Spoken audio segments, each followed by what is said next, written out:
로마 시대 때에는 옷 색깔을 마음대로 막 입을 수가 없었어요.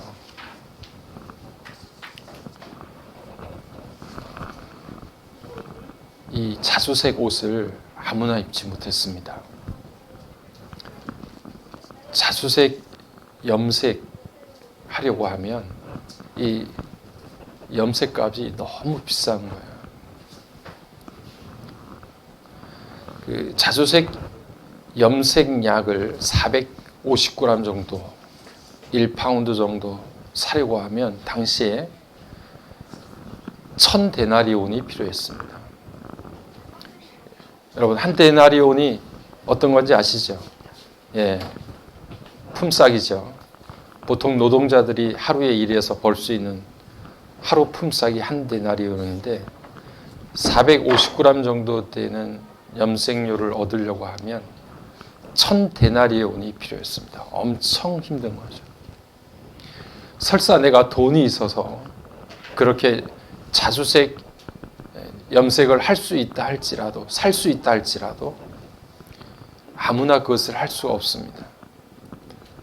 단 한 사람, 로마의 황제만이 자주색 염색을 해서 자주색 옷을 입고 다닐 수가 있었어요. 왕이 아니고서는 아무도 자주색 옷을 입지 못합니다. 원로원의 원로가 되면 자주색 옷을 입지 못하지만 자주색으로 이렇게 옷에 띠를 두르긴 해요. 여러분, 로마 옛날 영화들 보면 빨간색 이렇게 띠를 두르는 사람들이 등장해요. 그 사람들이 원로원의 원로들이에요. 그리고 기사가 되면 기사들은 원로원의 원로보다 더 얇은, 폭이 좁은 자주색 줄을 또 두르기도 합니다. 결국에는 나라 가운데 자주색 옷을 입을 수 있었던 것은, 그 고가의 붉은색 옷을 입을 수 있었던 것은 왕밖에 없어요. 그래서 여러분, 예수님께서 돌아가실 때 사람들이 예수님에게 뭘 입힙니까? 네, 홍포를 입혀요. 붉은색 이 통짜로 이렇게 온몸을 덮을 수 있는 홍포를 입히는데, 왜 홍포를 입히겠습니까? 저 사람이 자칭 유대인의 왕이라고 한다. 그 왕은 붉은색 옷을 입어야지 하고 조롱하는 것으로 예수님에게 홍포를 입히는 거예요. 왕이 면류관을 써야 되지 않나? 해서 머리에 가시면류관을 쓰는 거예요.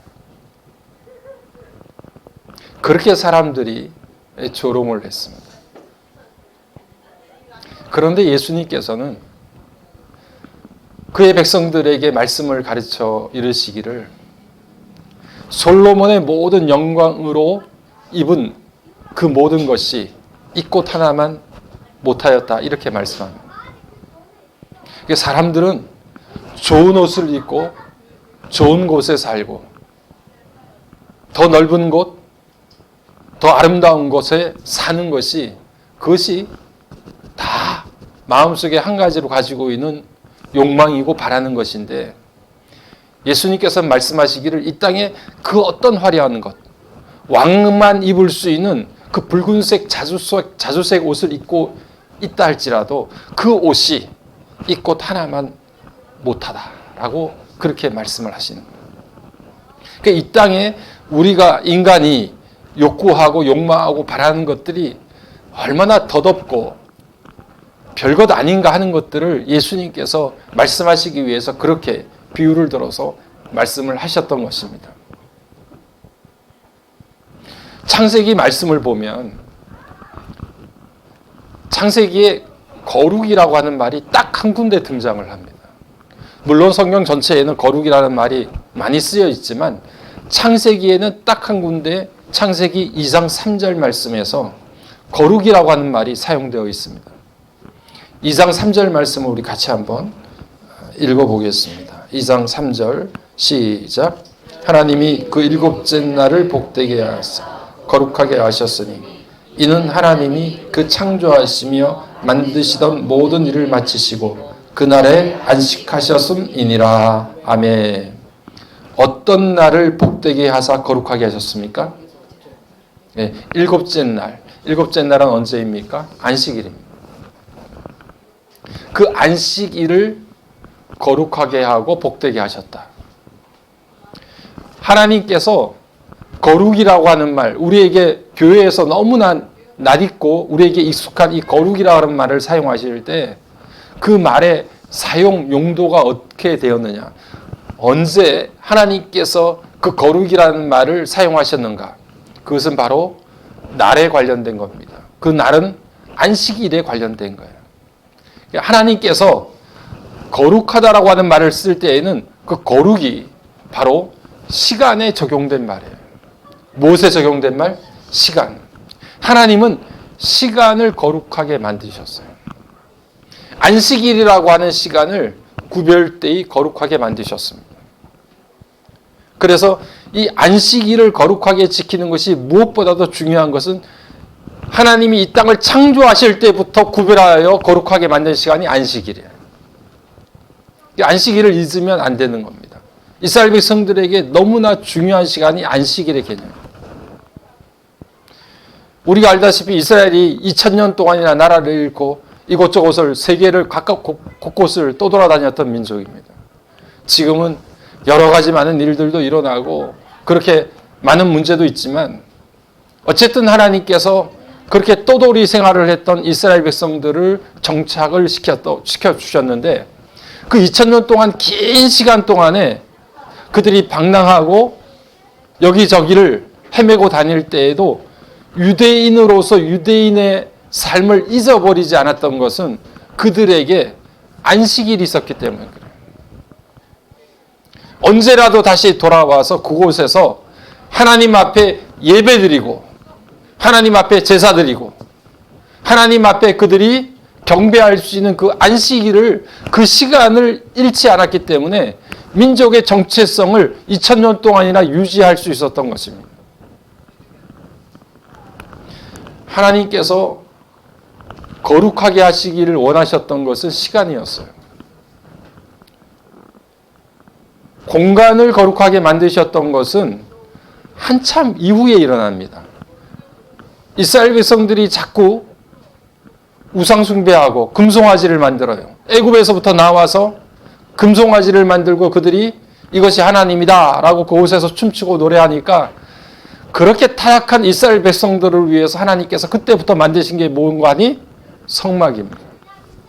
성막을 만드셔서 그 성막이 거룩하다고 말씀하시고 그 안에서 그들이 제사 드리고 예배 드릴 수 있도록 만들어 주셨어요. 그리고 이후에 성막 이후에 나타나는 것이 성전입니다. 그 공간을 하나님께서 거룩하게 만드셨지만 이스라엘 백성들에게 정말 그들에게 그 성막과 성전을 통해서 말씀하시는 것은 절대로 하나님은 그 성막과 성막 안에 성전 안에 가두어질 수 있는 그런 분이 아니시다고 하는 사실을 계속해서 강조합니다. 뭔가를 자꾸 만들고 공간을 만들고 물건을 만들어서 이것이 거룩하다라고 만드는 이스라엘 백성들, 그 타락한 백성들을 위해서 성막을 만들어주고 성전을 만들어주지만 하나님은 그 성전에 갇혀질 수 있는 분이 아니세요. 성막 안에 머물 수 있는 분이 아니세요. 하나님께서 이 땅 모두를 통치하시고 어느 곳에서나 우리와 함께 하시는 하나님이세요. 인간의 본성이 자꾸 거룩한 장소를 찾고 어디 가면 용하다, 뭘 만지면 좋다, 뭐 가지고 있으면 좋다 이렇게 하니까 그런 타락한 인간들을 위해서 공간을 어느 특정한 공간을 만들어서 너희들 이곳에서 그럼 예배를 해라 이렇게 말씀해 주시고 법궤를 만들어 주십니다. 인간은 자꾸 그런 것들을 마치 미신적으로 섬기려고 하는 욕망이 강해요. 그래서 이스라엘 백성들 여러분 사무엘상 5장인가 보면 이스라엘 백성들 블레셋과의 싸움에서 법궤를 들고 나가잖아요. 법궤를 들고 나가면 이 싸움에서 승리할 거다. 이런 잘못된 확신을 가지고 있었어요. 그렇게 싸움판에 나갔는데 결국 보기 좋게 법궤도 빼앗기고 블레셋 군대에 의해서 이스라엘 백성들은 패전하고 맙니다. 하나님 앞에서 거룩한 삶을 살지 않는 것은 아무리 거룩한 물건을 몸에 지니고 다니거나 내가 아무리 거룩한 장소에 있다 할지라도 그것은 아무런 효용이 없는 거예요. 하나님께서 정말 이스라엘 백성들에게 요구하시고 원하셨던 것은 너희들이 거룩한 시간을 살았으면 좋겠다. 너희들의 삶의 시간이 거룩했으면 좋겠다. 너희들의 일주일의 삶이 거룩했으면 좋겠다. 너희들이 안식일날 교회에 나와서 거룩한 주일날 하나님 앞에 예배드릴 때 그 시간이 거룩했으면 좋겠다. 하나님의 백성으로 구별된 삶이었으면 좋겠다. 하나님이 원하시는 삶을 살아갔으면 좋겠다. 그것이 하나님께서 우리에게 거룩한 백성으로 우리를 부르신 가장 중요한 목적이고 이유가 됩니다.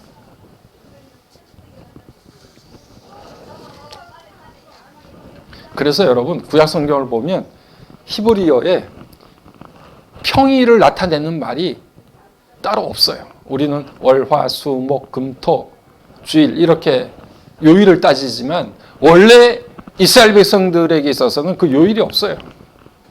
뭘로 요일을 따지느냐? 여러분 성경을 읽으면서 아마 들어봤을 겁니다. 안식 후 첫날, 안식 후 둘째 날. 안식일 다음에 첫째 날, 둘째 날, 셋째 날 해가지고 일주일을 따지는 거예요. 월화수목금토가 따로 있는 게 아니라 일주일의 중심이 안식일이에요. 그 안식일을 중심으로 해서 하루가 지나고 이틀이 지나고 사흘이 지나는 거예요. 안식 후 셋째 날까지는 안식일에 하나님 앞에 예배했던 것들, 하나님 앞에 제사했던 것들을 기억하고 회상하는 3일입니다. 회상이에요.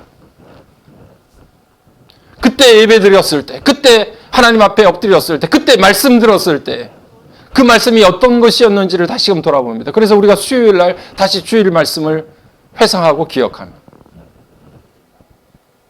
그리고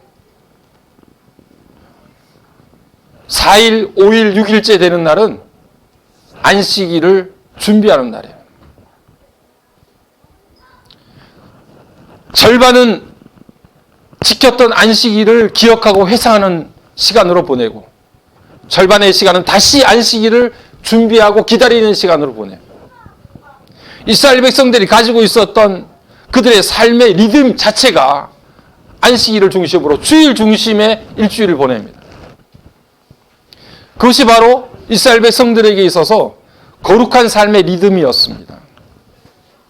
여러분, 우리가 살아가며 생활할 때 일주일의 시간들을 어떻게 보내시나요? 우리에게도 이런 거룩한 시간의 리듬이 우리 가운데 이루어지기를 간절히 소망합니다. 예. 우리 마음속에 주일이 기다려지고 주일날 예배 드리는 것이 우리 마음속에 갈망이 되고 소원이 되고 그것을 우리 마음속에 되새기면서 그 시간을 바라보게 되고 주일을 지나면 그때 들었던 말씀, 그때 드렸던 예배, 그때 불렀던 찬송이 우리 마음속에 남아서 그것이 우리 입술을 통해서 흥얼거려질 수 있는 그런 일주일의 거룩한 삶의 시간의 리듬이 우리 가운데 주어지게 될 때 우리는 정말 하나님께서 그의 백성으로 부르신 그 부르심의 목적에 맞게 살아갈 수 있는 힘과 용기가 우리들 가운데 생겨나게 되고 우리의 삶이 온전히 하나님 앞에 바쳐질 수 있는 거룩한 백성으로서의 삶이 이루어질 줄로 믿습니다. 단지 주일날 하나님 앞에 나와서 예배드리는 한 시간 그것으로 우리의 삶이 끝나고 또 새로운 삶이 시작되는 것이 아니라 그 시간을 중심으로 우리가 살아가니까 그러니까 우리가 주일을 지키는 것이 아니라 주일이 우리를 지키는 것입니다. 주일날 하나님 앞에 예배드리고 주일날 우리가 하나님 앞에 모일 때에 하나님께서 우리의 심령을 새롭게 하시고 우리의 모나고 거친 마음들, 오염된 마음들을 정결케 하시고 깨끗게 하시고 다듬어 주심으로 인해서 망가지고 부서진 우리의 삶을 거룩한 주일날 하나님께서 우리를 새롭게 하시는 거예요. 그러니까 우리가 주일을 지키는 것이 아니라 주일이 우리의 삶을 지켜요. 주일을 지키지 않으면 이 시간에 주인 되신 하나님을 기억하고 창조주 하나님을 기억하면서 내 인생이 하나님의 손에 완전히 붙잡혀서 그분께서 내 삶의 모든 것들을 주관하신다는 이 사실 앞에 우리가 머리 숙이지 않으면 우리의 삶은 이곳저곳 구멍이 나고요. 언제 어느 순간에 내 삶이 무너지고 붕괴될지 모르는 거예요. 그런 삶을 거룩한 주의를 통해서 하나님께서 우리를 지켜주시는 거란 말이에요.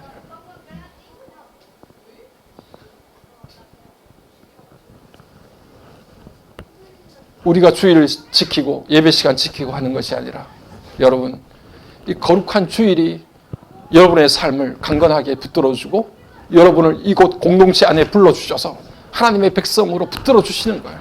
그래서 우리가 사는 겁니다. 그래서 우리가 하나님 앞에 이나마 우리가 삶을 유지하고 살아가는 거예요. 오늘 저와 여러분이 거룩한 주일이 우리 삶의 주축이 되고 축이 되어서 주일 중심의 삶, 예배 중심의 삶, 하나님 중심의 삶을 살아가면서 그것이 우리의 삶을 움직이는 중심축이 되어야 돼요. 그래야 우리의 삶이 정말 하나님이 원하시는 기뻐하시는 삶대로 우리의 삶이 굴러갑니다. 오늘 우리 다빈 식구들 그런 삶이 오늘 저와 여러분의 삶 가운데 이루어지기를 간절히 축복합니다. 그래서 에베소서 5장 16절 말씀에 세월을 아끼라고 하는 거예요. 때가 악하다고 하는 겁니다.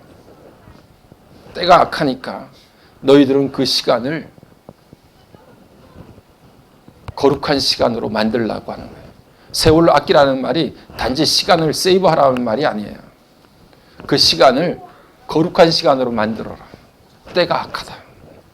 세상의 시간들은 악하고 세상의 시간들은 죄로 오염되어 있으니 적어도 하나님의 백성들의 삶은 그 시간 속에서 거룩한 삶을 살아내라.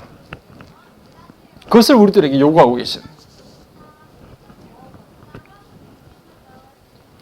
제가 왜 오늘 이 본문의 말씀을 가지고 서두에 이렇게 장황하게 말씀을 드리느냐 하면 우리가 히브리서 11장 말씀을 보면서 믿음의 사람들의 이름이 수도 없이 많이 거명되는데 그렇게 많이 쓰여져 있는 히브리서 11장에 등장하는 믿음의 사람들의 이름들을 면면히 우리가 살펴보게 되면 그 이름들은 다른 것이 아니라 시간을 거룩하게 살아낸 사람들이에요.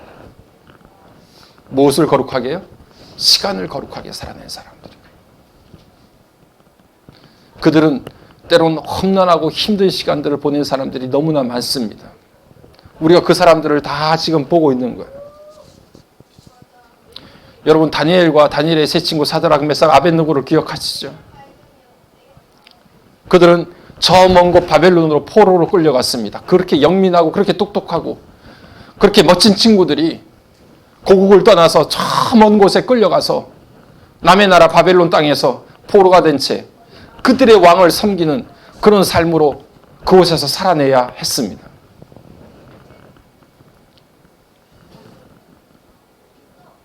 고향을 떠나서 저 먼 곳에 끌려가서 그런 삶을 사니까 그들이 살고 있는 공간이라고 하는 것은 너무나 힘들고 어려웠을 거예요.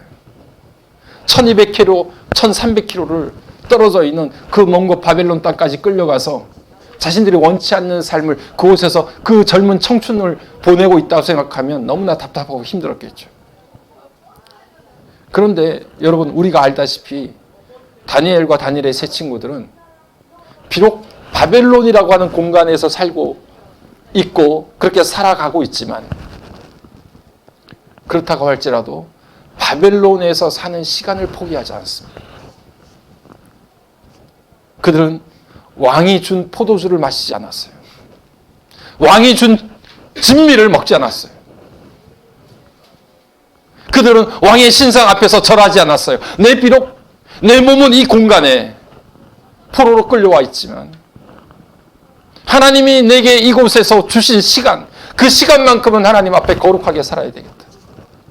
하루 3번씩 창을 열고 예루살렘을 향해서 하나님 앞에 기도했습니다. 그 결과가 어떤 결과가 나타나리라고 하는 것을 분명히 알고 있었지만 그것보다도 내게 주어진 시간, 내가 어느 곳에 있을지라도 내게 주어진 시간을 하나님 앞에 거룩하게 살아야 되겠다. 이것이 이 젊은 세 친구들의 다니엘을 포함한 네 친구들의 간절한 소망과 거룩한 열망이었어요.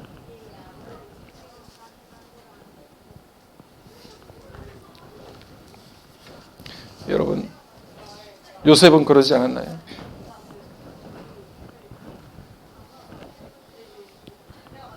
요셉은 감옥 안에서도 비록 내 몸이 감옥이라고 하는 공간에 갇혀져 있지만 감옥에서 지나가는 시간만큼은 하나님 앞에 거룩하게 살기를 원했어요.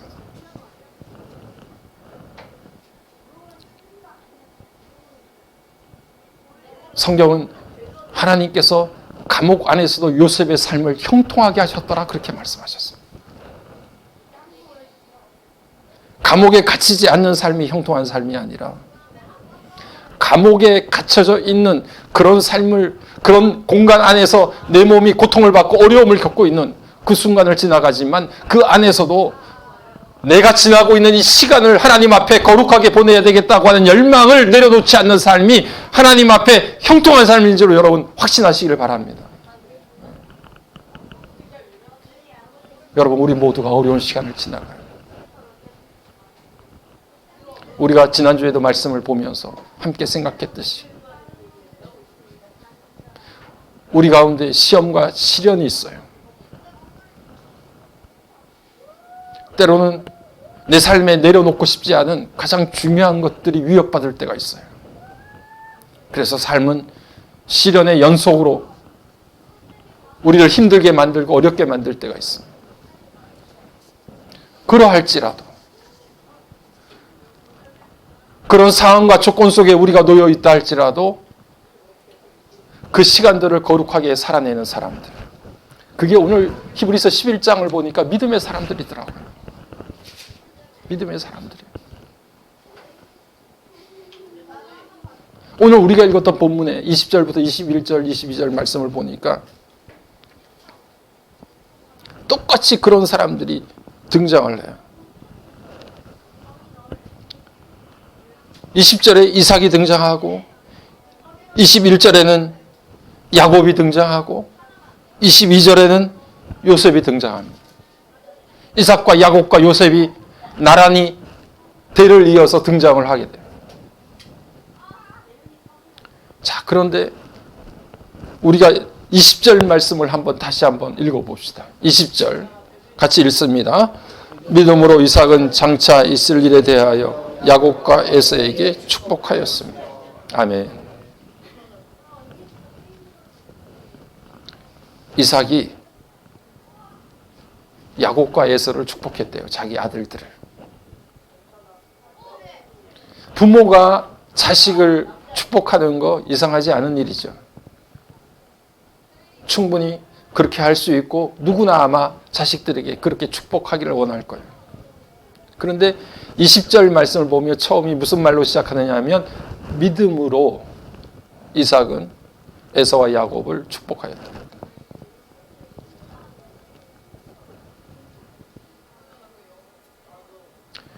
이렇게 당연한 일 같지만 부모가 자식을 축복하는 그 일이 믿음으로 이루어지는 일이다.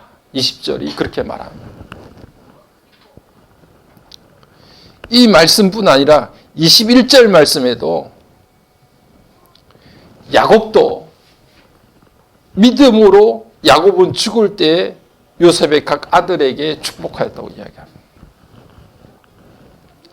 여러분, 이 시간에 간절히 바라기는 우리 부모들이 자식들을 축복하는 부모가 되어지기를 간절히 소망합니다.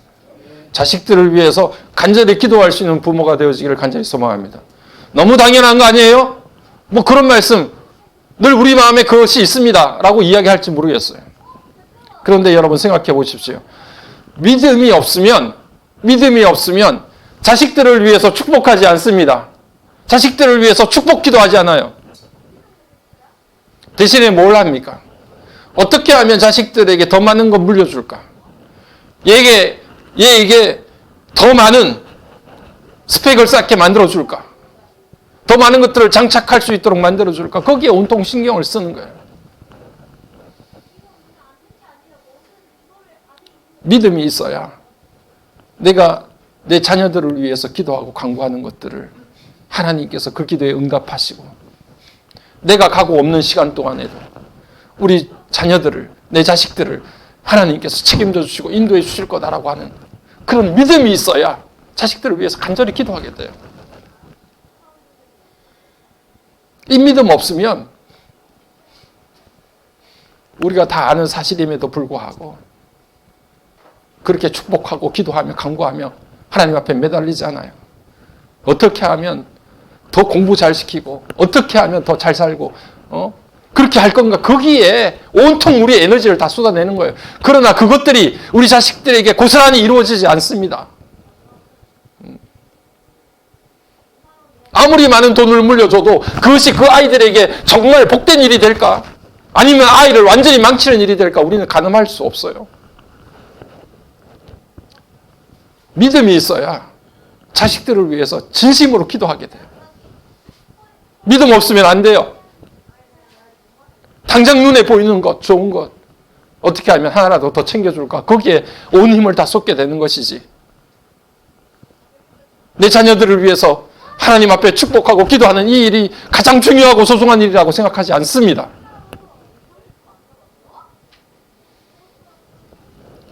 이삭은 믿음으로 기도했다는 거예요. 장차 일어날 일. 우리 자식들에게, 우리 자녀들에게 하나님 앞으로 이런 일들을 이루어 주세요. 하나님의 손에 붙잡힌 바 될 수 있도록 하나님 도와주세요. 어떤 어렵고 힘든 시련의 시간을 만나도 하나님 말씀 붙들고 끝내 승리할 수 있도록 도와주세요. 이게 바로 이삭의 믿음이었어요. 여러분, 이삭을 한번 생각해 봅시다.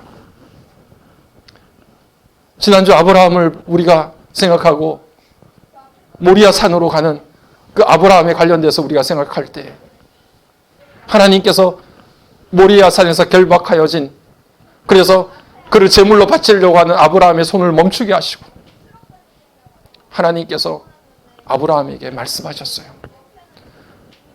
우리 창세기 말씀을 잠깐 보려고 하는데요. 창세기 22장 16절부터 18절 말씀을 우리 같이 한번 읽어봅시다. 앞을 보면서 창세기 22장 16절 18절 시작. 이르시기를 내가 나를 가리켜 맹세하노니 내가 이같이 행하여 내 아들 내 독자도 아끼지 아니하였은즉 내가 내게 큰 복을 주고 내 씨가 크게 번성하여 하늘의 별과 같고 바닷가의 모래가 같게 하리니 내 씨가 그 대적의 성문을 차지하리라. 또 내 씨로 말미암아 천하 만민이 복을 받으리니 이는 내가 나의 말을 준행하였음이니라 하셨다 하니라. 아멘. 여러분, 그 모리아 산 꼭대기에서 하나님께서 아브라함에게 하신 말씀이에요. 사랑하는 독자 이삭을 하나님 앞에 결박하고 그것마저도 하나님 앞에 드리고 그렇게 죽이더라도 불에 태우더라도 그 죄 속에서 하나님께서 다시 내 아들 이삭을 살리시고 다시 부활케 하실 것을 믿으며 하나님 앞에 드렸던 그 아들인데 그 아들을 아브라함이 다시 돌려받았잖아요. 믿음으로 돌려받은 자식이에요.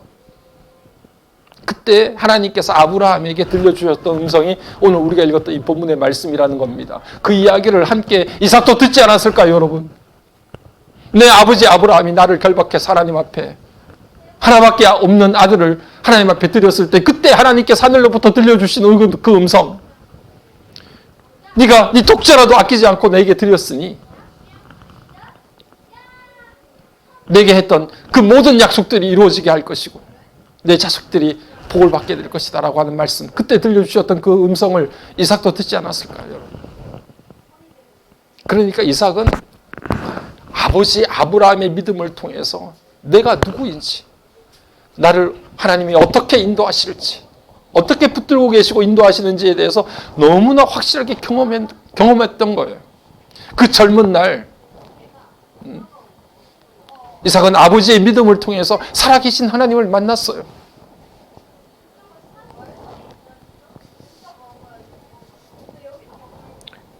그러니 이삭도 자기의 아들 야곱과 에서에게 그렇게 기도할 수 있었던 거죠. 여러분, 우리 모두가 믿음으로 우리 자녀들을 위해서 장차 야곱도 죽을 때 12 아들을 놓고 다 일일이 축복하며 기도합니다. 자식들을 축복하며 기도해요. 그리고 지팡이 머리에 의지하여서 하나님을 경배합니다. 여러분, 야곱의 마지막 그 인생을 히브리서가 이야기하면서 들려주는 단어는 다른 게 아니라 2가지 단어인데 축복과 경배예요. 21절 말씀이 들려주는 단어가 그거 아닙니까? 자식들을 향해서 축복하고 지팡이 머리에 의지해서 하나님께 경배한 것. 우리가 이 땅 위에 어떻게 살아야 될지에 대해서 야곱의 삶이 너무나 분명하고 확실하게 보여주는데, 야, 우리가 하나님의 백성으로 마지막까지, 죽을 때까지, 죽는 그 순간에도 자식들을 축복하자. 다른 일을 축복할 수 있는 삶. 그리고 마지막 죽음의 순간에도 하나님께 경배하고 예배하는 삶. 그것이 하나님을 믿는 하나님의 백성들이 살아야 될 삶이라는 사실을 우리에게 말씀해 주고 있습니다. 우리 인생의 마지막 남아있는 단어가 우리에게도 축복과 예배가 되시기를 간절히 소망합니다. 죽음의 순간에도 얘야, 하나님이 너 함께 하실 거야. 너와 동행해 주실 거야. 축복의 말을 던지고 우리의 삶을 마감할 수 있으면 그거 정말 아름다운 삶을 산 사람이지. 마지막까지 하나님 앞에 예배자로 서서 하나님을 예배하는 예배자의 모습으로 마지막 순간까지 살아갈 수 있다고 합니다. 산을 등반하는 산악인들의 꿈은 뭡니까? 산에서 죽는 거예요. 그들은 마지막을 어느 산에서 산행을 하다가 그 산 속에서 죽는 것을 아주 영광스럽게 생각하고 그것을 자신의 인생의 마지막, 정말 그랬으면 좋겠다라고 하는 생각을 가지고 있단 말이에요. 우리가 하나님의 백성으로 예배자로 부름을 받았는데 목사가 하나님 앞에 설교 전하고 말씀 전하다가 강단에서 쓰러져 죽는 거 얼마나 영광스럽습니까? 그게 꿈이죠. 초대교회 목사님들 가운데는 그런 분들이 계셨어요. 말씀 전하다가 쓰러져서 그냥 하나님의 부르심을 받는 목사님들이 계셨단 말이에요.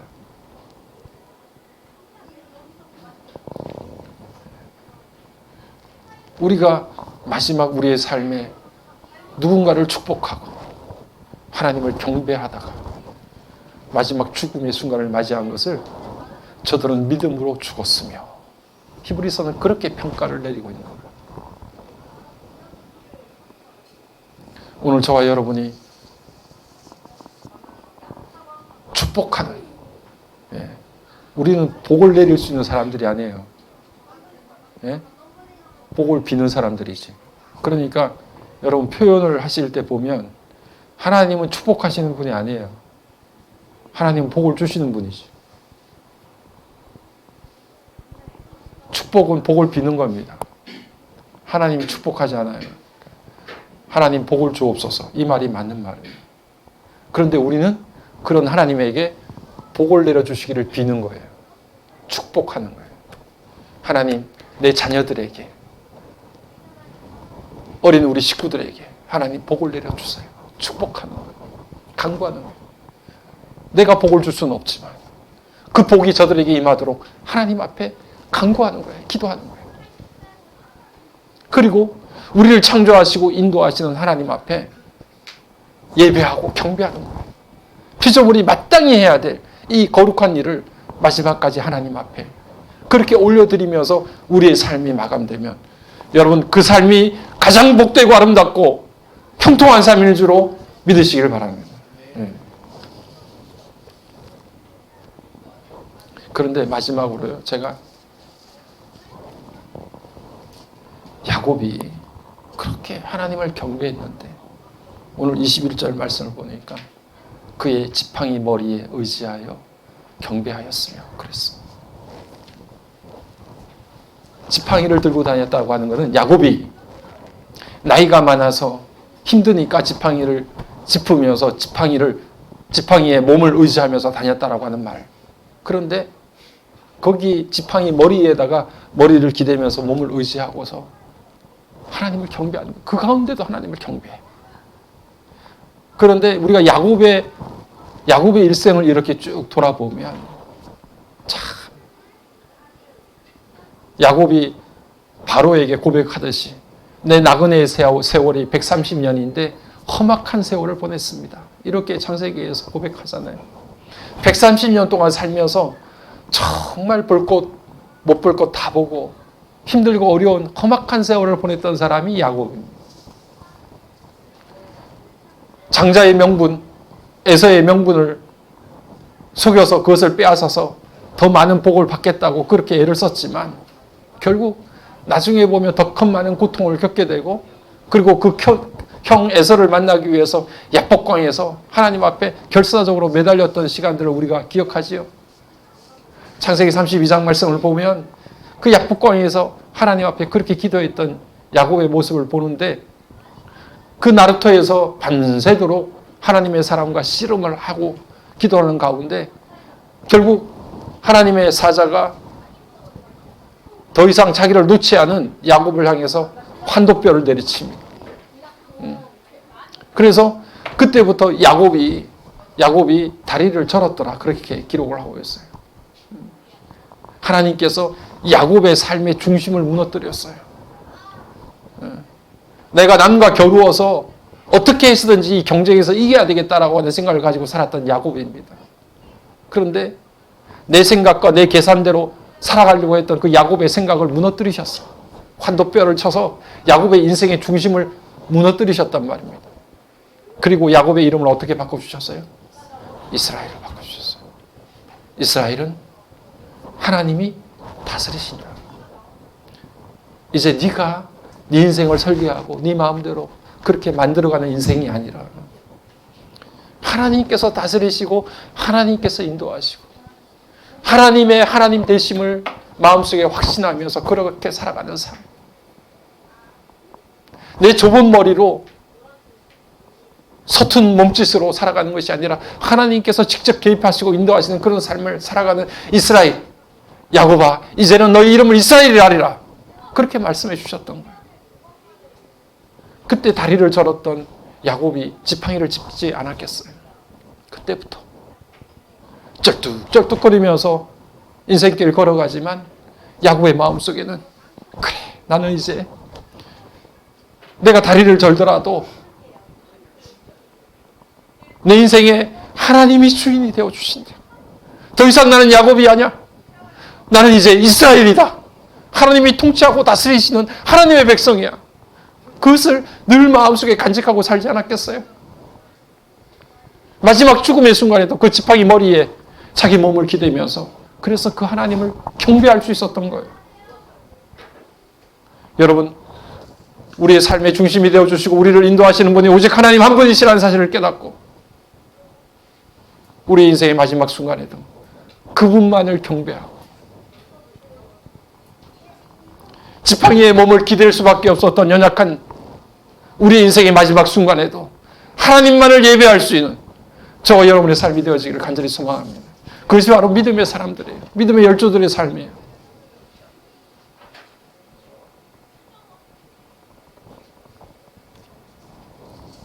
요셉은 아마 자기 뼈를 그곳에 그대로 애굽에다 남겨놓으라고 했다고 하면 아마 지금 요셉을 위한 피라미드가 엄청나게 큰 게 세워졌을지도 몰라요.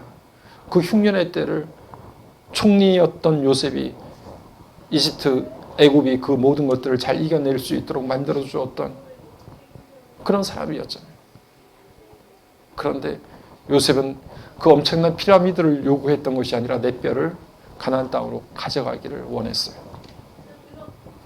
결국 우리가 돌아가야 될 곳은 영원한 하나님 나라라는 것을 믿음의 사람들은 마음속으로 그것을 굳게 확신하고 있었던 거예요. 여러분,